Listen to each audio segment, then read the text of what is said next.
സുഹൃത്തെ, ഒരു നിമിഷം. താങ്കൾക്ക് സ്റ്റോക്ക് മാർക്കറ്റിൽ പണം നഷ്ടപ്പെട്ടിട്ടുണ്ടോ? താങ്കളൊരു ഇൻട്രാഡേ ട്രേഡറാണെങ്കിൽ തീർച്ചയായും നഷ്ടപ്പെട്ടിട്ടുണ്ടാവും.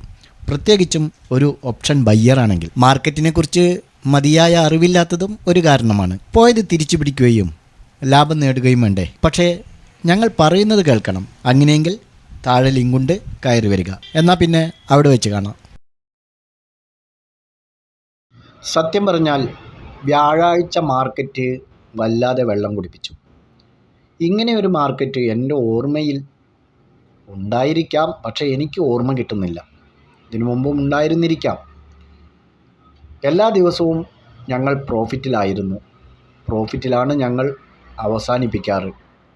പക്ഷേ ഈ കഴിഞ്ഞ വ്യാഴാഴ്ച മാർക്കറ്റിൻ്റെ ഹൈ വോളറ്റൈലിറ്റി വല്ലാതെ വേദനിപ്പിച്ചു എന്ന് തന്നെ പറയാം. പക്ഷേ ഒരർത്ഥത്തിൽ അതൊരു അനുഗ്രഹമായാണ് കരുതുന്നത്. കാരണം ഓവർ കോൺഫിഡൻസ് മനുഷ്യനെ നാശത്തിലേക്ക് കൊണ്ടുപോകുമല്ലോ.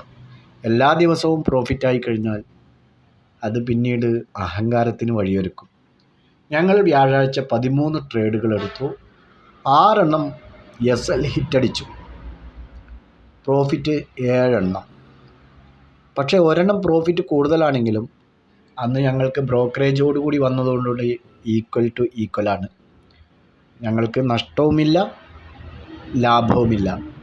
പിന്നീട് ട്രേഡ് എടുക്കുന്നതിൽ കൺഫ്യൂഷൻ വന്ന ആളുകൾക്ക് ചിലപ്പോൾ നഷ്ടം സംഭവിച്ചിരിക്കാം, ചില ആളുകൾക്ക് ലാഭവും ഉണ്ടായിരുന്നിരിക്കാം. ഏതായാലും വല്ലാത്ത ഒരു അനുഭവം തന്ന ദിവസം തന്നെയായിരുന്നു വ്യാഴാഴ്ച.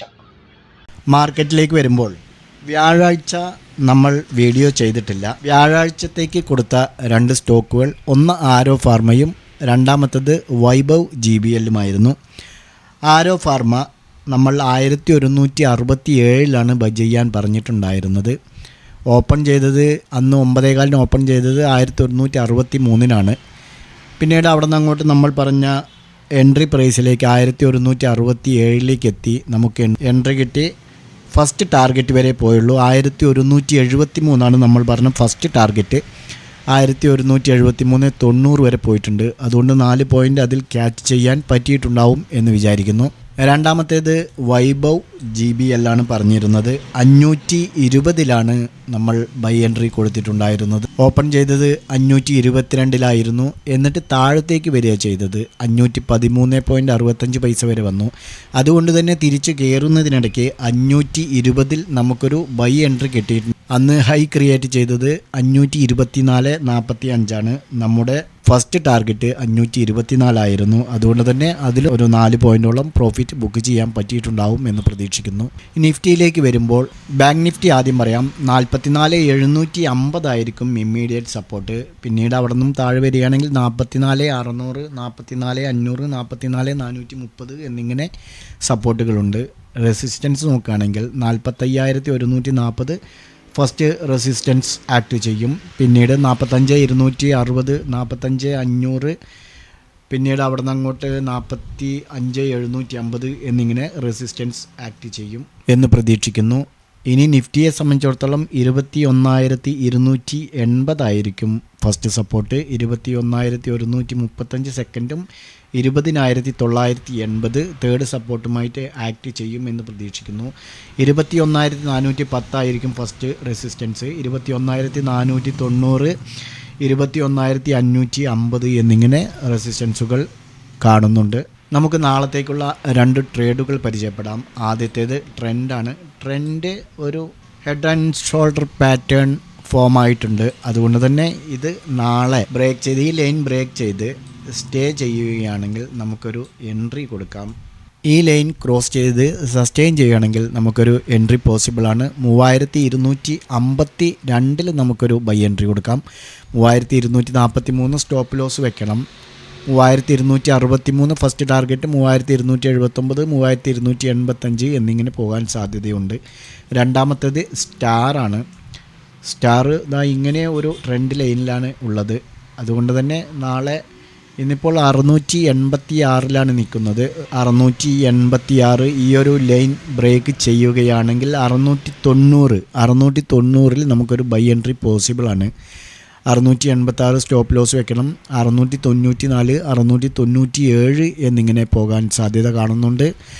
നിങ്ങൾ ട്രേഡ് എടുക്കുകയാണെങ്കിൽ സെൽഫ് അനലൈസ് ചെയ്തുകൊണ്ട് എടുക്കാൻ ശ്രമിക്കുക. നിങ്ങൾ മാർക്കറ്റിനെ കുറിച്ച് അറിയാത്തവരാണെങ്കിൽ എത്രയും പെട്ടെന്ന് തന്നെ മാർക്കറ്റിനെ കുറിച്ച് പഠിക്കാൻ ശ്രമിക്കുക. ബിഗിനേഴ്സ് ആണെങ്കിൽ മാർക്കറ്റിൻ്റെ ബേസിക്കെങ്കിലും നിങ്ങൾ കരസ്ഥമാക്കണം, നിങ്ങൾ സ്വായത്തമാക്കണം. എന്നാൽ മാത്രമേ നമുക്ക് മാർക്കറ്റിൽ പിടിച്ചു നിൽക്കാൻ കഴിയുകയുള്ളൂ. ഇൻട്രാഡേ ട്രേഡേഴ്സിനെ സംബന്ധിച്ചിടത്തോളം വളരെയധികം നഷ്ടങ്ങൾ സംഭവിക്കാനിടയുണ്ട്. ഇൻട്രാഡേ ട്രേഡേഴ്സ് രണ്ട് തരത്തിലുള്ള, അതായത് ബൈ ചെയ്ത് സെൽ ചെയ്യാം, അതേപോലെ തന്നെ സെൽ ചെയ്ത് ബൈയും ചെയ്യാം. ഇങ്ങനെ രണ്ട് ഓപ്ഷനാണുള്ളത് ഇൻട്രാഡേ ട്രേഡിങ്ങിൽ, ഓപ്ഷൻ സെല്ലേഴ്സും ഓപ്ഷൻ ബയ്യേഴ്സും. അതുകൊണ്ട് തന്നെ ഇപ്പോൾ ഓപ്ഷൻ സെല്ലിംഗ് ചെയ്യുന്ന ഒരു വ്യക്തിക്ക് 10,000-2,000 നഷ്ടപ്പെട്ടു എന്ന് വിചാരിക്കുക. അവർക്ക് ക്യാപിറ്റൽ അധികം വേണ്ടി വരും, ഏകദേശം 1 ലക്ഷത്തിൽ കൂടുതൽ വേണ്ടി വരും. അവർക്ക് നഷ്ടം സംഭവിച്ചാൽ, ഒരു ട്രേഡിൽ നഷ്ടം എന്തെങ്കിലും 10,000, 2,000, 1,500 നഷ്ടം സംഭവിച്ചാൽ അവർ തിരഞ്ഞെടുക്കുന്ന മറ്റൊരു വഴി ഓപ്ഷൻ ബൈ ചെയ്യുക എന്നുള്ളതാണ്. ഓപ്ഷൻ ബൈ ചെയ്ത് നഷ്ടം നികത്തുക എന്നുള്ളൊരു മൈൻഡ് അവരിലേക്ക് വന്നു കഴിഞ്ഞാൽ അത് ഹ്യൂജ് ഫോളിലേക്ക് പോകാൻ സാധ്യതയുണ്ട്. അതുകൊണ്ട് ഓപ്ഷൻ സെല്ലേഴ്സ് പ്രത്യേകം ശ്രദ്ധിക്കുക. നിങ്ങൾ ആ ഒരു സ്ട്രാറ്റജിയിൽ തന്നെ മുന്നോട്ട് പോകുക. ഓപ്ഷൻ ബയ്യേഴ്സ് എപ്പോഴും ശ്രദ്ധിക്കേണ്ട കാര്യം, നിങ്ങൾ എൻട്രി കറക്റ്റ് ടൈമിൽ എൻട്രിയിലേക്ക് കടക്കുക. നിങ്ങൾക്ക് അറിയാതെ എൻട്രിയിലേക്ക് പോയി കഴിഞ്ഞാൽ വലിയ നഷ്ടം ഇൻട്രാഡേ ഓപ്ഷൻ ബയ്യേഴ്സിന് സംഭവിക്കാൻ സാധ്യതയുണ്ട്. ഇൻവെസ്റ്റേഴ്സിന് മാത്രമാണ് നിരന്തരമായ ഒരു പ്രോഫിറ്റ് എന്ന് പറയുന്നത് ഉണ്ടാവുകയുള്ളൂ. ഇൻവെസ്റ്റേഴ്സ് എന്ന് പറയുന്നത് 10%, ബാക്കി 90% ഇൻട്രാഡേ ട്രേഡേഴ്സ് ആയിരിക്കും. മറ്റൊന്ന്, നമ്മൾ ഈ മാർക്കറ്റിലേക്ക് വരുന്നത് 40, 50, 60 വയസ്സൊക്കെ ആവുമ്പോൾ അതുവരെ നമ്മൾ വേറൊരു പ്ലാറ്റ്ഫോമിൽ ജോലി ചെയ്തുകൊണ്ട് അടിസ്ഥാനമില്ലാതെ മാർക്കറ്റിലേക്ക് വരുമ്പോൾ നമ്മുടെ പൈസ നഷ്ടപ്പെടാൻ സാധ്യതയുണ്ട്. അതുകൊണ്ട് തന്നെ മാർക്കറ്റിനെ കുറിച്ച് നിങ്ങൾ വ്യക്തമായ ധാരണയോടുകൂടി കടന്നു വരിക. Okay, by.